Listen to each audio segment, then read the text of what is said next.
श्रवण संघीय महामंत्री पूज्य गुरुदेव श्री सौभाग्य मुनि जी महाराज साहब, युग पुरुष उपाध्याय भगवान पूज्य श्री प्रवीण श्री जी महाराज साहब, माम जीवन निर्मात्री श्रमणी स्वामी सदगुरुवर्या डॉक्टर श्री रवि रश्मि जी महाराज साहब के पावन चरण कमलों में वंदन नमस्कार करने के पश्चात उपस्थित भव्य आत्माओं,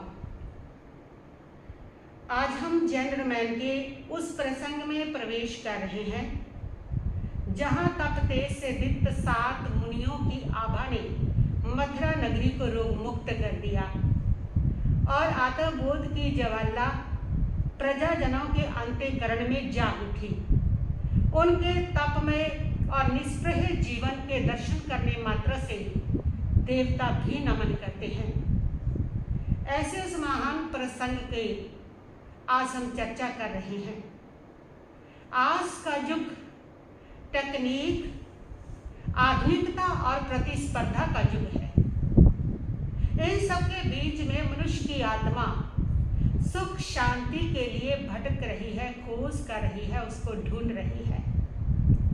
ऐसे समय में अगर हमें कोई बताए कि आज से हजारों साल पहले 7 मुनियों के तप तेज से मथुरा नगरी रोग मुक्त हुई थी, तो क्या इस प्रकार आज भी ऐसा हो सकता है?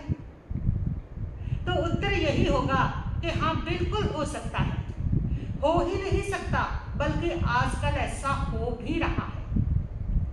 कितने ही महापुरुषों के प्रताप से कितने लोग दुखों से मुक्त हो रहे हैं। महापुरुषों का जो तप त्याग होता है, उनका जो निष्प्रह जीवन होता है, जो साधना होती है, वे केवल स्वयं के लिए ही नहीं होती बल्कि जगत के कल्याण के लिए भी हुआ करती है। जितने भी महापुरुष धरती पर आए हैं, उनके माध्यम से हजारों हजार लोगों की, हजारों हजार जीवों की रक्षा होती है। इसलिए महापुरुष जब भी धरती पर होंगे, साधक होंगे, जो साधना करते हैं, निष्प्रह जीवन जीने वाले होंगे, तप तेज के जो धनी होंगे, ऐसी जितनी भी आत्माएं हैं, उनके द्वारा संभव है आज भी कि वह रोगों से मुक्त कर सकते हैं। और ऐसा मैंने देखा भी, सुना है मैंने। ग्रामोद्धारक पूज्य श्री क्रांति मुनि जी महाराज साहब को कोढ़ हो गया था। जब उनको कुष्ठ रोग हुआ तो आचार्य श्री आत्माराम जी महाराज साहब के पावन चरण धो करके उन्होंने पिए और लगाया, और उससे वे उस रोग से बिना दवाई के मुक्त हो गए। संभव है। ये कथा आज के युग में भी सार्थक है। और इसके साथ साथ मेरे साथ एक साध्वी थी, उसकी आंखों में छिद्र हो गए थे, काले काले, और काफी मात्रा में हो गए थे, और उसको धुंधला दिखने लगा था। डॉक्टर ने कहा था उस समय कि 80% आईसाइट चली गई है, जो वापस आनी संभव नहीं है, लेकिन जो बची है उसको बचाया जा सकता है। मैंने मुझे गुरुदेव श्री प्रवीण श्री महाराज साहब से ये बात कही, और उनकी कृपा दृष्टि जैसे उसके ऊपर पड़ी तो 2-3 दिनों के बाद उसने कहा कि मुझे सही दिख रहा है। डॉक्टर को दिखाया तो वो देख के आश्चर्यचकित थे कि अब कोई वो आंख के में छिद्र नहीं है, छेद नहीं है, जिन्होंने इसकी नजर को नुकसान पहुंचाया था। मेरे गुरुनी जी महाराज तपाचार्य श्री हेम कुमार जी महाराज, उनका पावन स्पर्श पाकर के ना जाने कितने अंधे लोगों को नजर मिली है, कितने कैंसर से लोग मुक्त हुए हैं, कितने रसोलियों से लोग मुक्त हुए हैं, कितने लोग उनकी पावन चरण रज से दुखों से मुक्त हुए हैं, उनकी तो कोई गिनती ही नहीं है। कितनी बार मैंने उनकी कथाओं में उन सारे लोगों को खड़े करके उनके नाम लेकर के बताया भी है। तो इसलिए ये कथा आज के युग में भी सार्थक है कि जो महापुरुष तप तेज के धनी होते हैं, जो साधक होते हैं, जो उच्च आत्माएं होती है, ऐसी जो आत्माएं होती है, उनके धर्म बल से, उनके आत्म बल से, उनके तप तेज से आसपास का जो वातावरण है वो बदल जाता है। तो ऐसी की जो कथा है वो है जिसमें सप्त ऋषि जो है वो मथुरा में आते हैं और मथुरा जो नगरी है जिसके ऊपर चमरेंद्र ने उपद्रव किया था, महामारी फैलाई थी, लोग त्राही त्राही कर रहे थे और उनके आगमन पर वो मथुरा नगरी रोग से मुक्त हो जाती है, वहां पर शांति हो जाती है, कोई भी वहां पर इंद्र का जो चमरेंद्र है उसका उपद्रव नहीं चल पाता है। तप तेज धर्म बल ऐसा बल है जिसके आगे शक्ति का बल, सत्ता का बल और विद्याओं का बल, जितने भी बल लोग कहते हैं दुनिया के अंदर अपने आप को बलवान कहलाते हैं, उसके ऊपर वो गुमान करते हैं, अभिमान करते हैं, वो सारे के सारे जो बल होते हैं ना वो धर्म बल के सामने फीके पड़ जाते हैं। सबसे अगर श्रेष्ठ बल व्यक्ति के पास कोई होता है तो वो धर्म बल होता है, और जिसके पास धर्म बल है, जिसके पास तप बल है, उसके सामने सारे जो बल है वो हमेशा कमजोर पड़ते हैं, पड़ते रहे हैं। आप देख लीजिए, जब भी काम आता है धर्म बल आता है और कोई काम नहीं आता है। सीता के समय आप देख लीजिए, इतने उसका श्रेष्ठ ससुराल था, पिता उसके जनक राजा थे, इतना उसके पास सब कुछ था, लेकिन अगर जब अग्नि परीक्षा हुई तो उसका धर्म बल, उसका शील बल काम आता है। द्रौपदी के 5 पति हैं, स्वयं सम्राज्ञी है और 5 पति शूरवीर है, लेकिन कोई भी काम नहीं आता। जिस समय चीरहरण होता है मात्र उसका धर्म काम नहीं आता है। तो धर्म बल ऐसा बल है जिसके बल के सामने सारे बल फीके पड़ जाते हैं। हम हमेशा संसार के बाह्य बल इकट्ठे करते रहते हैं कि सत्ता का बल आ जाए, संपत्ति का बल आ जाए, परिवार का बल हो जाए, दोस्त मित्रों का बल हो जाए, रिश्तों का बल, इसका बल उसका बल एकत्रित करते रहते हैं, लेकिन धर्म को हमेशा किनारे पर रख के चलते हैं। यही कारण है कि समय पर आकर के सारे बल हमें धोखा दे जाते हैं और वही लोग जीवन में सफलता प्राप्त करते हैं, वही लोग जो होते हैं वो जीवन में सुख शांति प्राप्त करते हैं जिनके पास धर्म का बल हुआ करता है।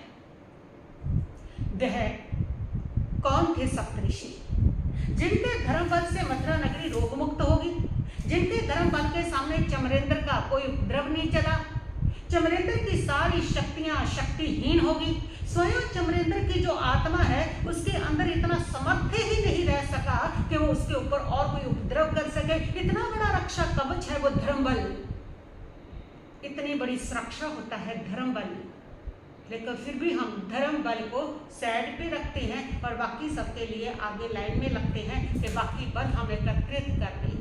धर्म बल जब साथ होता है तो सारे बल आपके कामयाब हो जाते हैं, आपका साथ दे देते हैं, और धर्म बल अगर आपके पास नहीं है तो सारे बल भी आपका साथ छोड़ देते हैं। ये सारे बल सत्ता शक्ति के जो बल होते हैं ये वहां चलते हैं जहां धर्म बल हुआ करता है। धर्म बल सबसे बड़ा बल है और उनके धर्म बल, उनके आत्म बल, उनके तप तेज बल के सामने चमरेंद्र की सारी शक्तियां कमजोर पड़ जाती है। चमरेंद्र अपनी शक्तियों को समेट लेता है और सारे नगर में शांति हो जाते हैं। ये सप्तऋषि जब पधारे, कौन थे ये सप्तऋषि? ये सप्तऋषि उस समय प्रजापुर नाम के एक नगर था, उसका राजा श्रीनंदन था। विरक्ति था, दीक्षा लेना चाहता था, लेकिन कुछ जिम्मेदारियों को समझ करके रुका हुआ था। 7 पुत्र थे उसके। वह सोचता था कि 7 पुत्रों को राज्य संभाला करके दीक्षा लूंगा, लेकिन 7 पुत्र तो और भी ज्यादा वैरागी और विरक्त थे। वह तो बिल्कुल भी राज्य की तरफ देख ही नहीं रहे थे, वह तो अपने कल्याण के मार्ग पर जाना चाहते थे, वह तो साधना के मार्ग पर जाना चाहते थे, वह तो अपने जीवन के उस परम लक्ष्य को पाना चाहते थे। बिल्कुल निष्पृह थे, उनको कोई लगाव नहीं था राज्य से।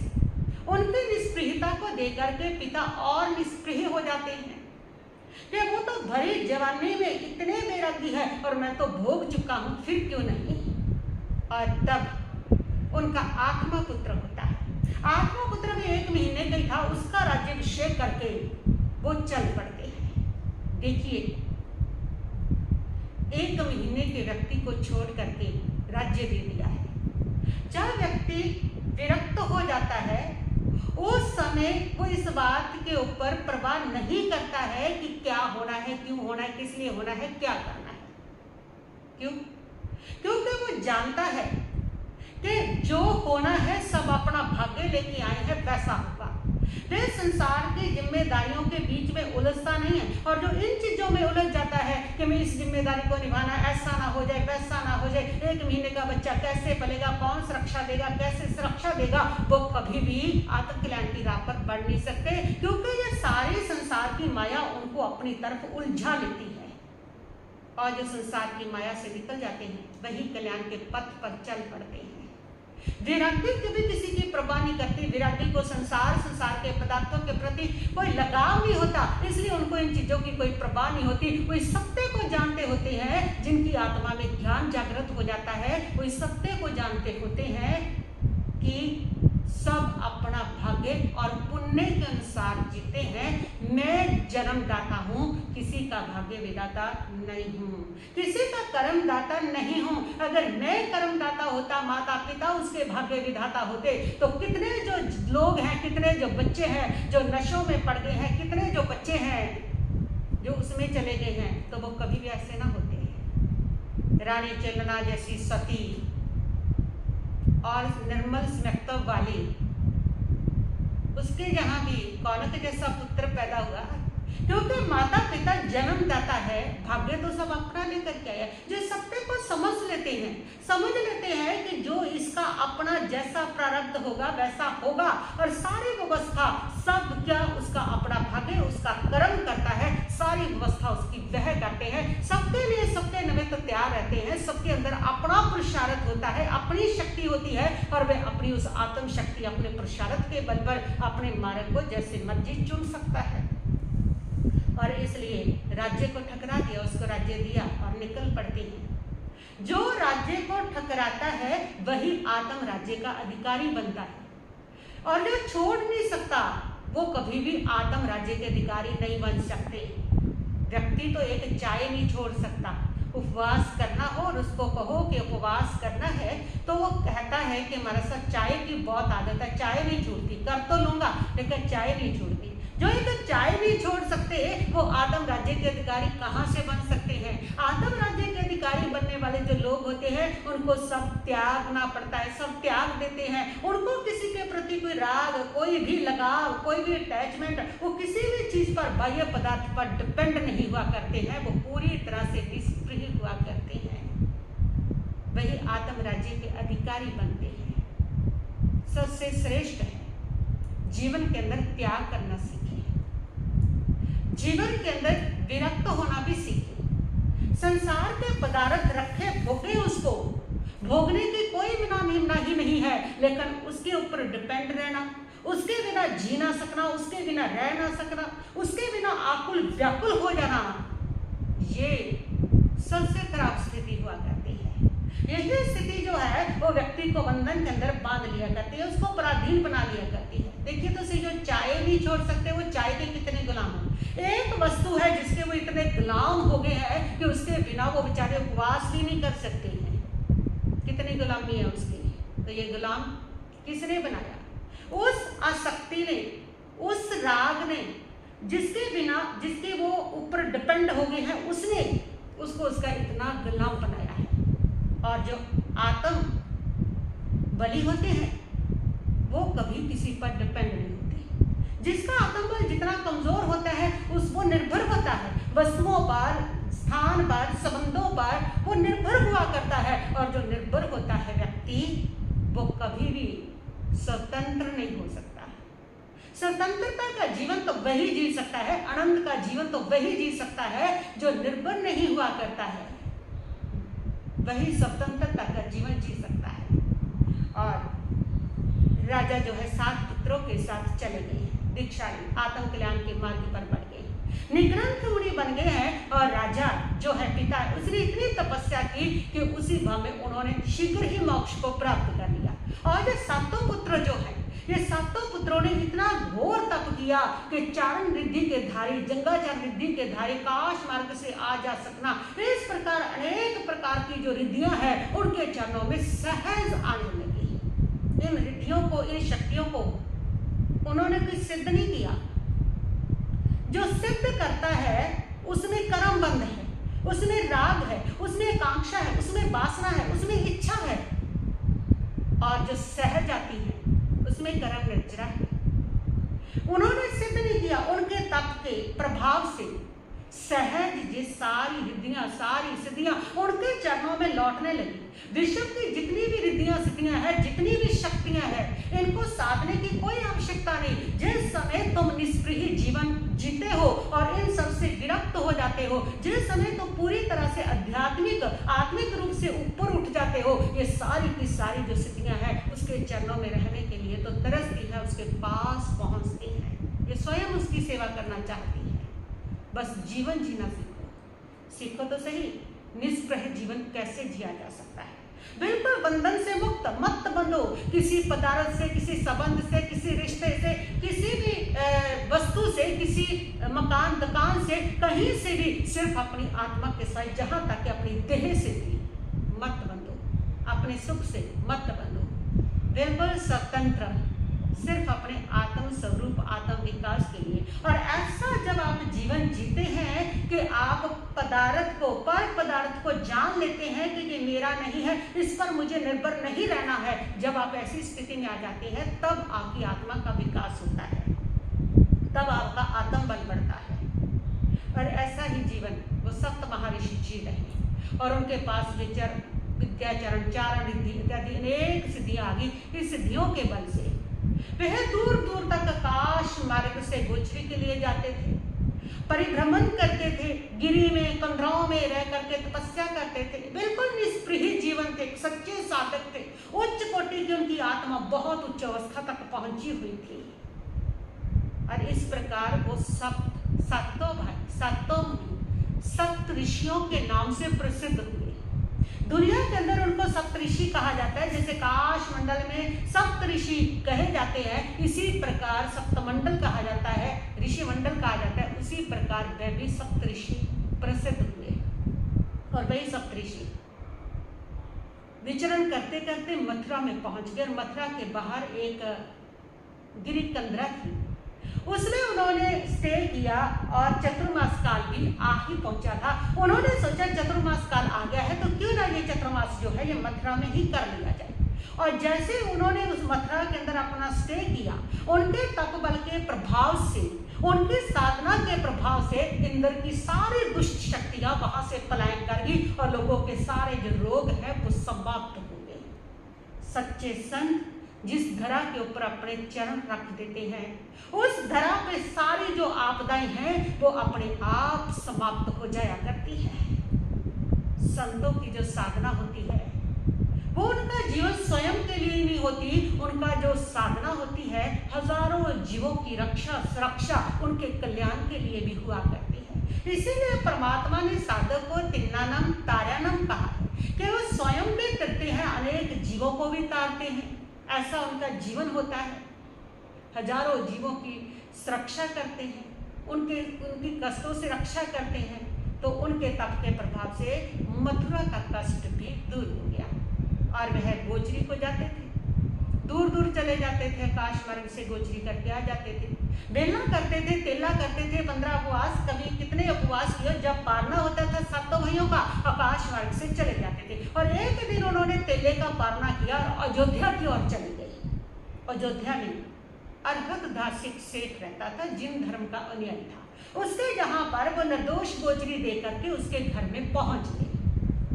जब पहुंचे तो सेठ अर्हदास ने देखा, ये कैसे मुनि चतुर्मास में विहार करते फिर रहे हैं, पता नहीं किधर से आए। ये सच्चे साधु नहीं हो सकते, ये सच्चे जैन संत नहीं हो सकते। जैन साधु तो चतुर्मास में विहार करते ही नहीं। जैन साधु जो होता है उनको तो चतुर्मास में विहार करना वर्जित होता है, ये सही नहीं है। उनके मन के अंदर उनके प्रति जो अश्रद्धा है वह पैदा हो जाती है और वे अवज्ञापूर्ण ही उनको वंदना करते हैं।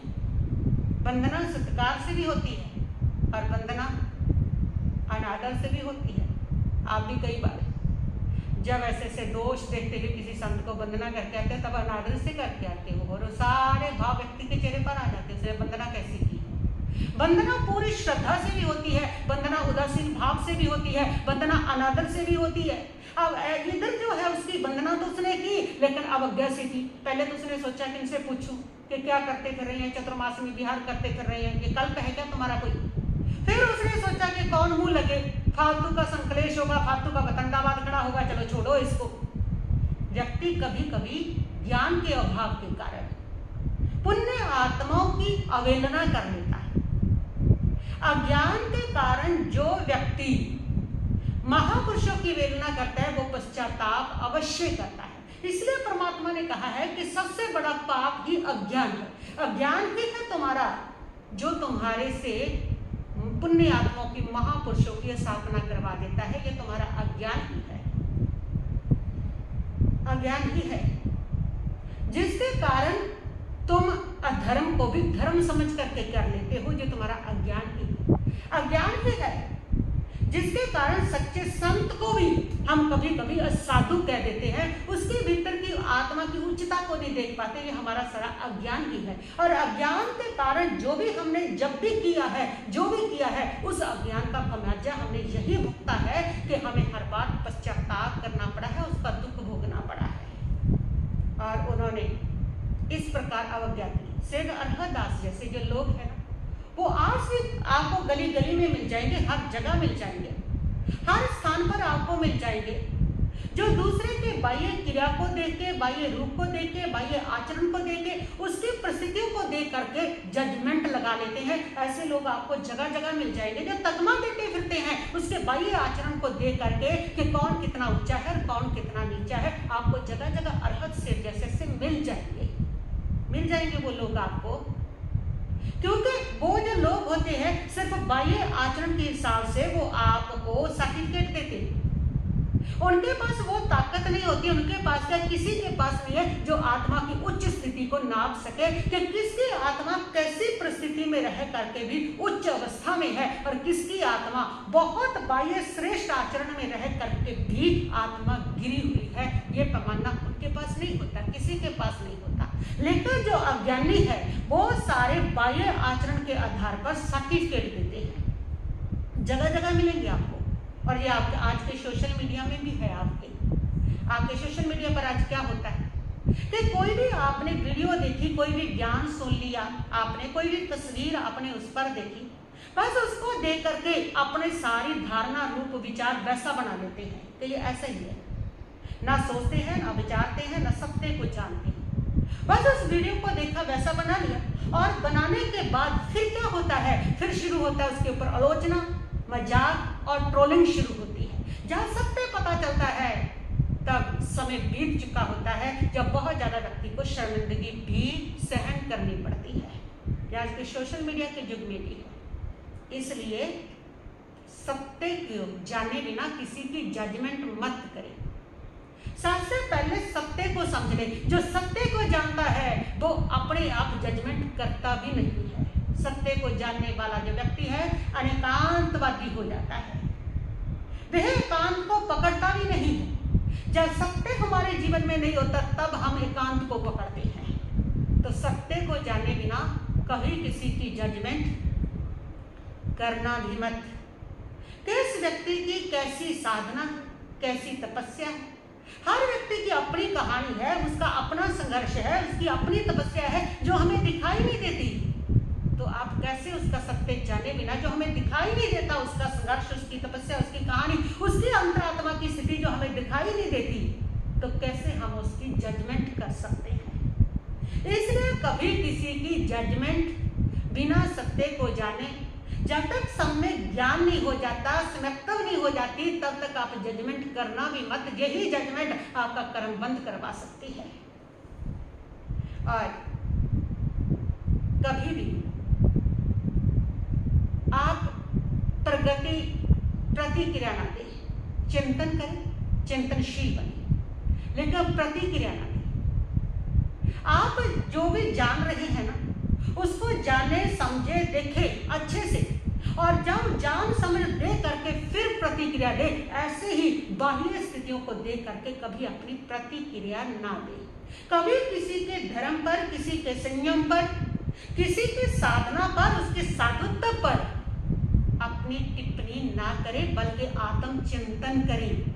जब आत्मचिंतन करोगे वहीं से आपको सत्य मिलेगा, नवनीत मिलेगा, मक्खन मिलेगा। और अगर बाह्य आचरण को देख करके टिप्पणियां करोगे और टिप्पणियां करते रहोगे तो स्वयं ही गर्त के अंदर चले जाओगे।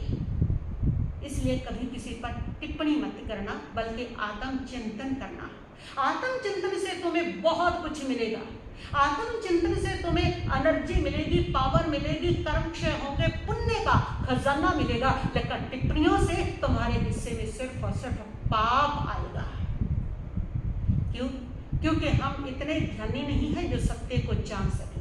उन टिप्पणियों पर कई बार हम ऐसे ही अर्हदास सेठ की तरह से जो पुण्य में आत्माएं होती है ना, उन आत्माओं की भी अवहेलना कर देते हैं, उन आत्माओं की भी हम असाधना कर देते हैं।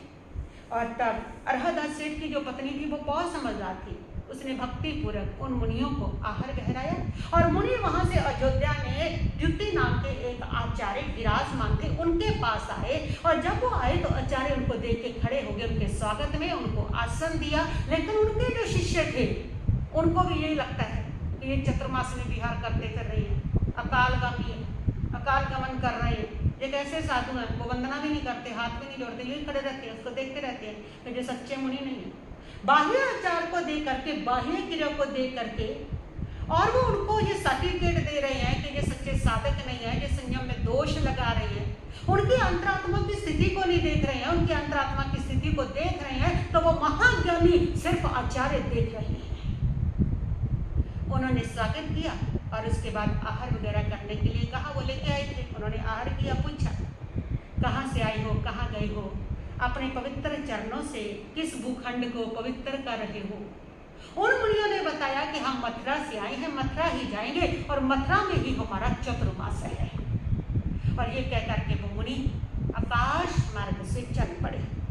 आकाश मार्ग की ओर जाते हुए ऐसे लग रहे थे जैसे आकाश में सप्त तारे मंडल जो है, जो सप्त मंडल के कहा जाता है, जैसे वो सुशोभित हो रहे हैं। आचार्य जब तक वो दिखते रहे, देखते रहे। जब वो आंखों से ओझल हो गए तो आचार्य भाव विभोर हो गए, उनके महान गुणों की स्तुति करने लगे। उनको स्तुति करते हुए देख करके वो सारे शिष्य स्तब्ध हो गए, आश्चर्यचकित हो गए। उन्होंने गुरु से आकर के पूछा कि ये तो अकाल गमन करने वाले हैं, ये तो साधुता में दोष लगा रहे हैं, पर आप इनकी स्तुति कर रहे हो। उस समय आचार्य ने कहा कि नहीं, ये दोषपूर्ण संयम का पालन नहीं।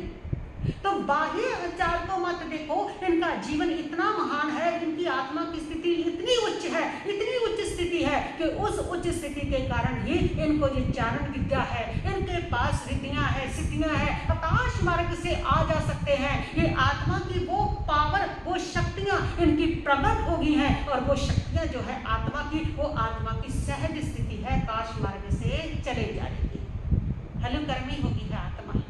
आत्मा की वो शक्ति प्रस्फुटित होगी है इनकी, और आत्मा की उस अवस्था के कारण ही ये जा रहे हैं, बल्कि ये तो निर्दोष संयम का पालन कर रहे हैं। सुना उन शिष्यों ने, तो सुन करके वो भी पश्चाताप करने लगे, गुरु से प्रायश्चित लिया। अज्ञान में हम जो भी करते हैं उसका पश्चाताप करना पड़ता है, इसलिए आपकी सारी टिप्पणियां अज्ञान में होती है। इसीलिए तो कई बार उन टिप्पणियों के कारण व्यक्ति को शर्मिंदा होना पड़ता है। कई बार बात हाथ से निकल जा चुकी होती है, और कई बार बहुत सारा वो कर्म बंद भी इसमें कर लेता है जिसका उसको खुद को भी पता नहीं हुआ करता है। तो उन्होंने भी क्षमा याचना की, और सेठ अर्हदास जब आए तो आचार्य ने बताया कि आज चारण रिद्धिधारी महामुनि पधारे थे, और जब उनको पता चला कि वो तो इतनी रिद्धियों के स्वामी, चारण रिद्धि यानी कि आत्मा की ऐसी उच्च अवस्था को प्राप्त हो गए हैं वो, कि जो ऐसी आत्मा की उच्च अवस्था को प्राप्त होते हैं, ये सिद्धियां, ये रिद्धियां ही उनके पास होती हैं, यही उनका प्रतीक होती है कि वो आत्मा की श्रेष्ठ अवस्था तक पहुंच चुके हैं। तो आत्मा कैसी उच्च अवस्था है जिनकी, और आचार्य ने जब उनके निर्दोष संयम की बात बताई, उनकी महानतम की गुण स्थिति की, तो वो भी बड़ा पश्चाताप करने लगा, कितनी बड़ी गलती की है मैंने, सत्य को जाना नहीं, सत्य को समझा नहीं, और ऐसे ही मैंने उनका अपमान कर लिया। जो महान फल में खा सकता था, पुण्य के फल खा सकता था, जो कर्म निर्जरा कर सकता था, उसकी जगह पर मैंने कर्म बंद कर लिया, क्योंकि मैंने जो किया वो सत्य को जाने बिना किया। जब जब आप सत्य को जाने बिना कोई टिप्पणी करोगे, जब जब सत्य को जाने बिना कोई निर्णय लोगे, जब जब सत्य को जाने बिना कोई काम करोगे, वो सारे का सारा तुम्हें बंधन में ले जाएगा। वो सारे का सारा तुम्हारे पश्चाताप का कारण बनेगा, तुम्हारे दुख का कारण बनेगा। इसलिए परमात्मा कहते हैं कि पहले सत्य को जानो। सत्य को जानने के लिए भी सम्यक ज्ञान की आंख चाहिए, सम्यक दर्शन चाहिए, तब सत्य जानते हैं। मिथ्या दर्शन की अगर पट्टी बंधी हुई है, अज्ञान भी मिथ्या है, तो भी व्यक्ति सत्य को नहीं जान सकता। सत्य को भी वही जान सकते हैं जिनको सम्यक दर्शन होता है, सम्यक ज्ञान जिनके पास होता है, वही सत्य को जान सकते हैं। तो प्रभु कहते हैं उसके लिए पराक्रम करो और सत्य को जानो। जब सत्य को जान लोगे ना, फिर तुम्हें कभी पश्चाताप नहीं करना पड़ेगा, तुम्हारा कभी कर्म बंद नहीं होगा, फिर तुम्हारे द्वारा कभी किसी महान पुरुषों की साधना अवहेलना का पाप कभी नहीं होगा। सत्य को जानो। और अरहदा से तब मथुरा पहुंचते, जाकर के क्षमा मांगते हैं। ये भी आत्मा की महानता है, अपनी भूल को स्वीकार कर लेना, अपनी गलती को स्वीकार कर लेना। ये भी आत्मा की बहुत उच्च स्थिति है। आज हमारे घर के अंदर आधे से ज्यादा झगड़े तो इसी बात के हैं कि अपनी गलती स्वीकार नहीं करते कि मैंने कब किया, मैंने क्यों किया, तुमने किया, तुम्हारी वजह से हुआ, मेरी वजह से नहीं हुआ। अपनी जिम्मेदारी नहीं लेते, अपनी गलती को स्वीकार नहीं करते। आधे से ज्यादा झगड़े तो यही है। और यही गुण अगर आ जाए कि अपनी गलती को स्वीकार कर लें, तो आपके घर के झगड़े ही समाप्त हो जाए, सारे के सारे जीवन सुखी हो जाए, झगड़ों से मुक्त हो जाए। तुम चाहते हो ऐसा जीवन हो, ऐसे रिश्ते हो, ऐसा घर हो जिसमें कोई झगड़ा ना हो, वो तो तभी होगा ना जब ये गुण इंसानों के अंदर डेवलप होगी कि वो अपनी गलतियों को स्वीकार करने का सामर्थ्य रखते हैं, शक्ति रखते हैं, लेकिन नहीं रखते हैं। अपनी गलतियां बहुत मुश्किल है माननी, ये भी आत्मा की उच्च अवस्था होती है। और उन्होंने क्षमा याचना की तो उन मुनियों को तो कोई फर्क ही नहीं था, वो तो बहुत निष्प्रिय, बहुत उच्च आत्मा थी, क्या मान क्या सम्मान उनके लिए। तो और उन्होंने उनको क्षमा कर दिया। सच्चा संत जो होता है वो कभी द्वेष को पकड़ करके नहीं रखता। सच्चा संत जो होता है वो क्षमा का सागर होता है और सहज क्षमा उसको कर दिया करता है। जो द्वेष को पकड़ करके रख करके बैठे रहते हैं वे सच्चे संत नहीं हुआ करते हैं। और तब जब शत्रुघ्न को पता चला तो शत्रुघ्न भी उनकी वंदना करने के लिए पहुंचा। शत्रुघ्न ने नमस्कार किया और प्रार्थना की कि प्रभु मेरे महलों में पहुंच करके मुझे आहार दान का लाभ दीजिए। उन मुनियों ने कहा कि राज पिंड का भोग करना साधु के कल्प में नहीं है। मन महसूस करके रह जाते हैं शत्रुघ्न। तो चतुर्मास पूरा होता है और चतुर्मास पूरा होने पर वो मुनि जाने की तैयारी करते हैं। शत्रुघ्न आते हैरान करके कहते हैं कि प्रभु आपके तप तेज के प्रभाव से, आपकी कृपा से, आपकी चरण रस से मेरी जो मथुरा है वो रोग मुक्त हो गई है, चमरेंद्र के उपद्रवों से मुक्त हो गई है। और आप यही ठहरिए ना, आप जा रहे हो, पीछे से फिर वही प्रॉब्लम ना क्रिएट हो जाएगी।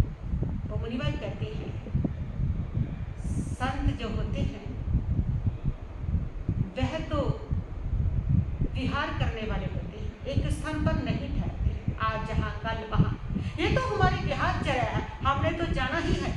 और तुम्हारी वो प्रॉब्लम क्रिएट ना हो, तुम्हारी मथुरा पर दुख ना आए, उसमें रोग ना फैले, उसमें कष्ट ना आए, उसके लिए बस एक ही साधन है, एक ही मार्ग है, एक ही रास्ता है जो हम तुम्हें देके जा रहे हैं। और वो है पंच परमेष्ठी का स्मरण, पंच परमेष्ठी का स्मरण करना, पंच परमेष्ठी का घर घर के अंदर जाप करना और उनकी स्थापना करना अपने मनों के अंदर। तुम्हारी नगरी में कभी कोई दिक्कत नहीं आएगी। ये पंच परमेष्ठी जिसमें 5 महान शक्तियां के माध्यम से अनंत अनंत संसार की पवित्र आत्माओं की शक्तियां, ऊर्जा जिसमें समाहित है, वो है पंच परमेष्ठी नमकार महामंत्र। ये नमकार महामंत्र का जहां पर स्मरण होता है वहां पर ना ग्रहों की पीड़ा होती है। ये नमकार महामंत्र का जहां स्मरण होता है वहां पर ना कोई मंत्र, ना कोई तंत्र, ना कोई दुष्ट, ना किसी की शक्ति, दुष्ट शक्ति काम करती है।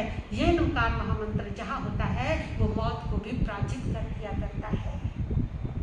14 ग्रहों का सार, सारी दुनिया के अध्यात्म का सार अगर कोई है तो वो नमकार महामंत्र है। वो पंच परमेष्ठी, उसकी शरण ले लो, उसका स्मरण करो, कुछ नहीं होगा। और ये कह करके वो मुनिकाश मार्ग से चले गए। और इधर शत्रुघ्न ने अपनी मथुरा नगरी के अंदर ये नियम लागू कर दिया कि घर घर में पंच परमेष्ठी का स्मरण नमकार महामंत्र पढ़ो, घर घर में, और आपके ऊपर कभी रोग नहीं आएंगे।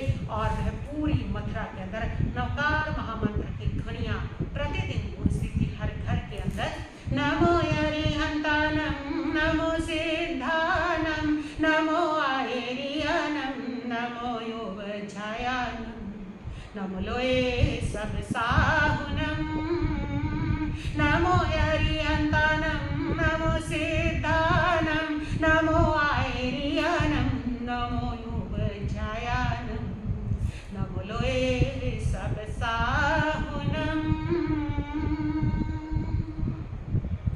पंच परमेष्टि का स्मरण घर घर होने लगा। पूरी मथुरा रोग मुक्त होगी, पूरी मथुरा सुखी, शांति और समृद्धि से भरपूर होगी। पूरी मथुरा के अंदर चारों ओर प्रसन्नता ही प्रसन्नता, सुख ही सुख है। और कोई दुष्ट शक्ति की ताकत नहीं कि वो मथुरा के ऊपर फिर से आक्रमण कर सके, क्योंकि घर घर में पंच परमेष्टि की स्थापना होती है। घर घर में पंच परमेष्टि का पूरा परिवार में करके सुबह उठते ही पंच परमेष्टि का मंगल गान करता है, मंगल स्मरण करता है। जहाँ पंच परमेष्टि है वहाँ सारे अमंगल दूर हो जाते हैं और मथुरा पूरी तरह से सुखी होती है, सुरक्षित होती है। बस इतना ही कहती हूँ। मैं अपने वक्तव्य को यहीं पर स्थगित करती हूँ, बाकी बातें फिर करेंगे। ओम शांति शांति।